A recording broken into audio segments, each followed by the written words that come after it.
Hello and good morning. How are you doing today, Nora?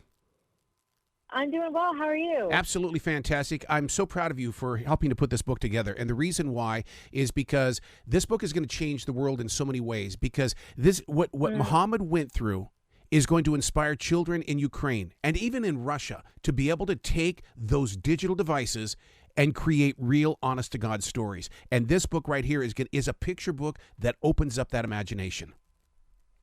Thank you so much. I really appreciate you saying that.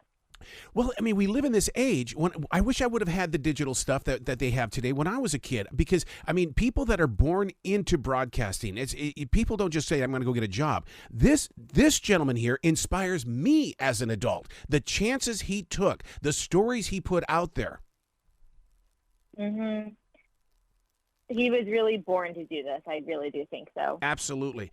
What is he like? When you're right there in that moment of sharing the story, what is it like for you and what is it like for him? He is such an incredible force of nature. Mm-hmm. He is relentlessly hopeful, even in these dark, dark moments. And he really believes that by telling the truth about what is happening in Syria, something good can come of it. And some of that he's had to reckon with as he's gotten older, that has transitioned from a child's naivete, which is shown in the book, to a more robust adult understanding of the realities of how media works and how the world works. And even as a kid, he was pretty cagey almost about recognizing that by sharing children's stories, that the international community might have a little bit more sympathy and might be a little more interested in hearing those stories. And so he has really just been such a force. Is that the reason why it's a graphic novel? Because he is interested in sharing the children's stories? It is. And I think a big piece of the graphic novel as well is that so much of what he was sharing from the very beginning was in visuals. It was these photos and videos. And there's something about seeing what is really happening in Syria that really makes all the difference. You know, what's really interesting about this is that it's so many adults as well as young adults are into the comics and things like that. You talk about reaching out there to a connection because somebody's going to pick up this book and they're going to get into this. And for the first time in their life, they're going to realize that life in Syria is not the 5 o'clock news. There are real human beings over there with emotions. Absolutely. And that was a huge piece of it. So I'm glad you picked up on that. We get so caught up in statistics and in the fact that, X number of people died today in Syria, where in reality, every single one of those people has a community and a family and friends, and the impact of each one of those deaths or injuries or traumatic moments reaches far beyond that we can see from a distance. And also that Syria is a beautiful, beautiful country with a rich heritage and a rich culture, and that it's not just war all the time. And so the book really shows some of those lighter moments as well. And isn't that weird how we in the Western culture, we all think of nothing but those buildings that are blown apart and the darkness and stuff. Even the movies that they make and stuff like that don't really paint that beautiful picture. But yet you open this book and it's a different story. Exactly. And I'm really glad that came through. And a big piece of that also was our incredible illustrator, Julie Robien, who is just really talented at capturing not only the accuracy of the setting and the people, but also that emotional truth that I think really comes through in the book, and those universal emotions that we all can resonate with. Muhammad's a very gutsy little guy, and the reason why I say that is because, even his friends were questioning, you put your face on there? They saw your face on Facebook? They questioned him, and it really opened up my heart because it's like, where we take it as just a normal thing here in the States, it's a much different thing over in Syria. Mm-hmm. Absolutely. And I think the power of that can't be understated. Right. The emotions that, when you sat down with Julie, a picture paints 1,000 words, and I love the fact that you didn't overbear the storyline with the bubbles and things like that. I can sit here and look at the celebration with the balloons and everything, where to see how the facial expressions. I don't need words all the time, and you have a beautiful balance of all of that. Thank you. That was something that we really worked hard to achieve, and we actually really stripped out a lot of text as we went through the editorial process. So where does it grow from here? I mean, because one of the things, you can read the book, you put the book aside, but the teaching has got to begin. In other words, is there going to be, because the book, he is continuing on his social media, on his Twitter, his YouTube, to tell the stories of people not only in Syria but around the world. He did a lot of work with Palestine earlier this year and with the conflict in Ukraine, and he is continuing to tell these very, very, very important stories and encouraging everyone, especially young people, to tell the stories of their own communities and to never think that they have to wait until they're adults to be able to do so. Have you changed? Oh, absolutely. I mean, getting to know Muhammad and his whole family has been absolutely life-changing for me. His older brother and sister are two of my very close friends now. They're about my age. And I got to visit them in Istanbul. I've gotten to get to know the level of trauma they have been through and yet the hope that they still have moving forward. Our stories are always going to be intertwined. And I'm just so grateful to them for trusting me also to help tell their story. To have this kind of love for the community that Muhammad has, it's one of those, does he ever sit back and think, I hope there's something here that will inspire young adults that there's more to life than a TikTok video, that really, maybe it's time to start growing in a story form? That's really interesting.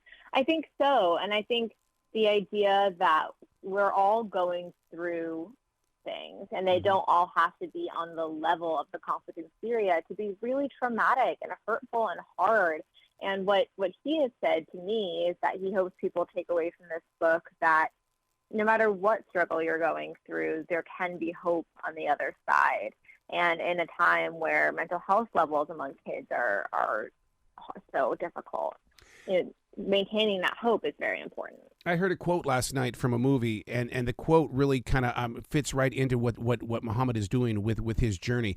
And that is that in wars past, it was always we were trying to save the world. And then all of a sudden, as of lately, it just seems like we're all going in there with personal interests. Muhammad is saying, no, we can save the world. We got to get out there and do it. Absolutely. But that's a big step. I mean, we're talking about I got into radio when I was 14. I was way over my head. But this storyline here is telling me that he's the Dalai Lama will tell you he's probably lived this life before. I like that idea. Yeah, I mean he is very. Sometimes I don't like the word precocious, but he is very precocious and very advanced for his age. And he just turned 20, and seeing the path forward for him, I think. The sky is the limit on what he can achieve next. His relationship with, I'm probably going to pronounce it wrong, Salim. To show Salim as an injured friend. So, it's like we don't see our own friends here in the States that way, but this right here is, and it just shows the compassion that Muhammad has. He does. He is incredibly compassionate, and he is able to also see really the reality of the situation, that these injuries are happening all around them. And so to a certain extent, it's a little bit easier to witness that when you've become kind of desensitized to it. But then when it's actually your friend, it does make it a lot harder. And being able to bear witness to that and not kind of run away is tough. It's so interesting. You said that he's 20 years old. I mean, he's still just a baby inside my heart, but he's doing things that's changing.